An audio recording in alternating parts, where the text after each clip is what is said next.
임플란트 39만 원 광고 보셨죠? 대부분 이렇게 계산하실 겁니다. 나는 2개니까 80만 원이겠네? 그런데 상담받고 나오면 왜 300만 원이 되는 걸까요? 오늘 영상에서 공개할 건 딱 하나, 임플란트 총 비용 계산 공식입니다.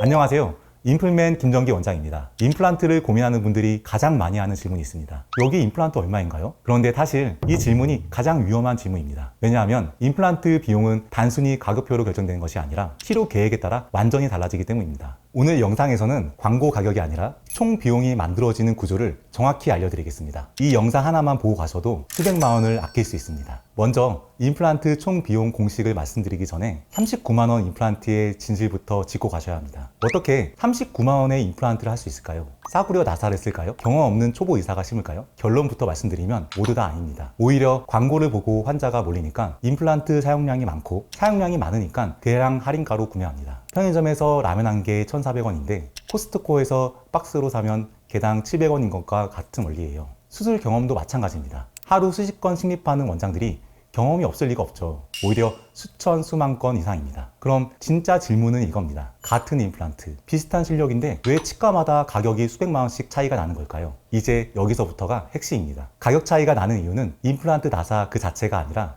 비용이 만들어지는 구조에 있습니다. 즉, 같은 임플란트를 써도 치료 계획이 달라지면 총 비용은 완전히 달라집니다. 그래서 이 비용 구조를 한번 제대로 보셔야 합니다. 제가 환자분들께 항상 말씀드리는 임플란트 총 비용 공식이 있습니다. 총 비용은 임플란트 식립비와 보철비, 뼈이식비, 사후관리비, 그리고 경우에 따라서는 수면 마취와 진단이 포함된 가격입니다. 대부분의 광고는 이 중에서 일부 항목만 보여줍니다. 그래서 싸 보이는 겁니다. 그런데 여기서 대부분의 환자분들이 하나를 놓칩니다. 임플란트 총 비용은 사실 이 한 가지에서 거의 결정됩니다. 바로 몇 개의 임플란트를 심느냐입니다. 이 개수를 정하는 건 임플란트 광고도 아니고 가격도 아닙니다. 바로 치과 의사의 진단과 치료 계획입니다. 같은 환자라도 어떤 치과에서는 전체 발치 후 임플란트가 되고 어떤 치과에서는 살리지 않은 살리고 일부만 임플란트가 됩니다. 이 선택 하나로 비용이 완전히 달라집니다. 여기서 제가 예를 하나 들어보겠습니다. 5년 동안 치과를 못 가다가 39만 원 광고를 보고 상담을 간 A씨 이야기입니다. 치과 의사는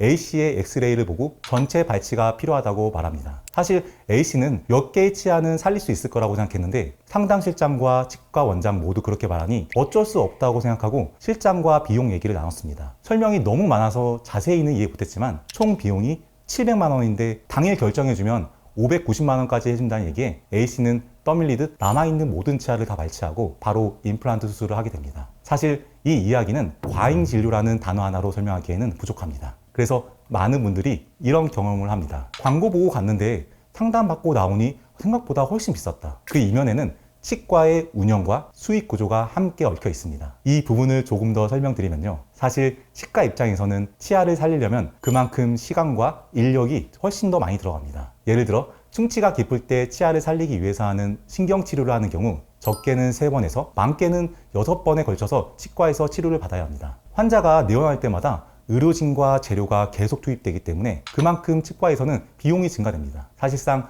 노력한 시간 대비 매출이 별로 안 나는 거죠. 여기서 대형 저가 임플란트 치과의 속사정은 어떨까요? 직원은 수십 명, 월 운용비는 수억 원에 달하기 때문에 대형 치과를 운영하기 위해서는 회전율이 높고 단가가 좋은 임플란트 치료가 유리합니다. 반면에 치아를 살리는 신경치료 같은 보존적인 치료는 시간이 오래 걸리고 단가는 낮습니다. 결국 구조적으로 이런 치과에서는 치아를 살리는 보존적 치료보다는 발치 후 임플란트를 하는 비율이 높아야 지속 가능한 운영이 가능하다는 거죠. 어찌 보면 대형 저가 임플란트 치과 구조에서는 이 틀을 벗어나기가 쉽지 않습니다. 쉽게 말해 이런 운영 구조에서는 신경치료하고 있다간 치과가 망하는 거죠. 그래서 중요한 건 이겁니다. 이 치과가 싸냐 비싸냐가 아니라 이 치료가 정말 살릴 치아를 살리고 뺄 치아를 빼도록 진단하는 것인가, 이렇게 질문하셔야 합니다. 그런데 많은 분들이 임플란트 상담에서 가장 중요한 질문을 안 합니다. 지금부터 말씀드리는 내용이 오늘 영상에서 가장 중요한 부분입니다. 앞서 말씀드린 대로 임플란트 총 비용은 임플란트 식립비, 보철비, 뼈이식비, 그리고 경우에 따라서 수면 마취, 진단, 그리고 사후 관리비가 이렇게 포함됩니다. 사실상 임플란트 식립비와 보철비가 총 비용에서 가장 큰 비중을 차지합니다. 수술 시 임플란트를 실제로 식립하고 이후 수술 부위가 다 나오면 치아 모양의 보철물을 끼우는 비용인 것이죠. 그리고 이 비용은 결국 임플란트를 몇 개 심냐에 따라 결정됩니다. 그러면 이 개수는 어떻게 정해질까요? 살릴 치아를 살릴지 아니면 뺄지를 결정하는 치과 의사의 진단에 의해서 정해집니다.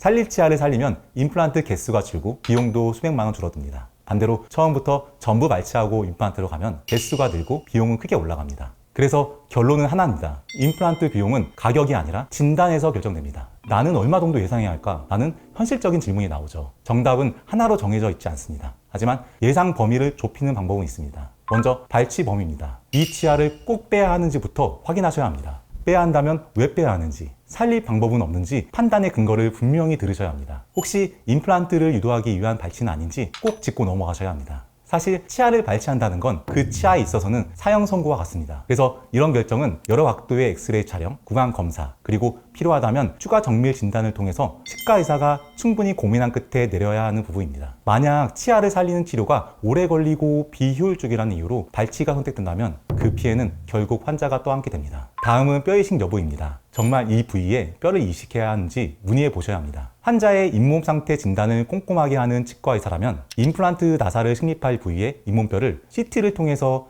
3차원적으로 분석하고 이를 환자분에게 컴퓨터 화면으로 보여드리면서 설명을 합니다. 치과 의사가 임플란트를 심을 부위의 잇몸뼈 두께를 밀리미터 단위까지 프로그램상에서 측정하고 이를 환자분에게 설명 시 보여드릴 수 있는 것이죠. 따라서 뼈 이식이 필요하다고 한다면 그 부위가 몇 밀리나 부족한지 설명을 요구하셔야 합니다. 그리고 뼈가 튼튼한 부위로 식립 위치를 조정하면 혹시 뼈 이식 없이도 가능하지 않은지 물어보셔야 합니다. 그 다음은 진정 마취, 즉 수면 마취 여부입니다. 몇몇 치과에서는 여러 개의 임플란트 시술 시 시간이 오래 걸려서 수면 없이 하면 환자가 많이 힘들다는 논리로 상담 단계에서 수면 마취를 유도하고 추가로 비용을 받는 경우가 있는데요. 10만 원에서 많게는 50만 원까지 수면 마취 비용이 추가 발생합니다. 하지만 임플란트 시술에 능숙한 치과 의사라면 여러 개를 심는 경우라도 수면 없이 편안하게 진행하는 경우가 많습니다. 마지막은 사후 관리 범위입니다. 임플란트 치료가 끝났다고 평생 온전하다고 누구도 보장할 수 없습니다. 아무리 잘 된 임플란트도 관리가 잘 안 되면 주변에 잇몸이 주저앉아 문제가 생길 수 있는 것이죠. 정기 점검,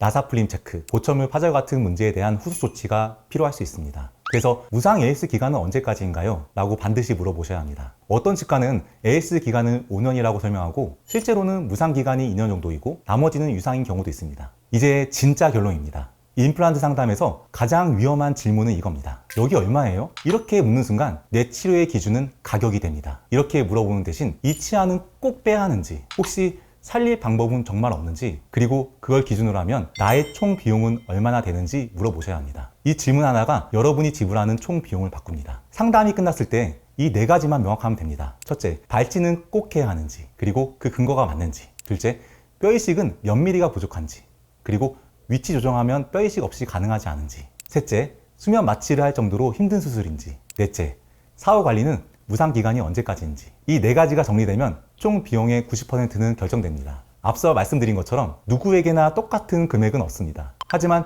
내 상태에 맞는 합리적인 범위는 분명히 있습니다. 그리고 그 범위를 정하는 건 광고 가격이 아니라 치료 계획입니다. 오늘 영상의 핵심은 싸다, 비싸다를 말하려는 게 아닙니다. 임플란트는 공장에서 찍어낸 상품을 사는 게 아니라 정밀한 진단을 바탕으로 나에게 잘 맞춰진 치료 계획을 선택하는 일입니다. 그래서 가격이 아니라 총 비용을 계산할 줄 아는 사람이 결국 가장 합리적인 선택을 합니다. 그래서 상담할 때 얼마인가요? 라고 묻기보다 왜 이 치료 계획이 꼭 필요한가요? 라고 물어보셔야 합니다. 그 질문 하나로 여러분의 치료비를 수백만 원 아낄 수 있습니다. 이 영상이 치과 상담실에서 여러분이 조금 더 주도권을 가질 수 있는데 도움이 되었으면 좋겠습니다. 이 영상이 도움이 되셨다면 좋아요와 구독 부탁드립니다. 여러분의 잇몸 건강 고민도 댓글로 남겨주세요. 재미있고 또 궁금한 주제가 있다면 다음 영상으로 준비해 보겠습니다. 앞으로도 건강한 미소를 위한 유익한 정보로 찾아뵙겠습니다. 감사합니다.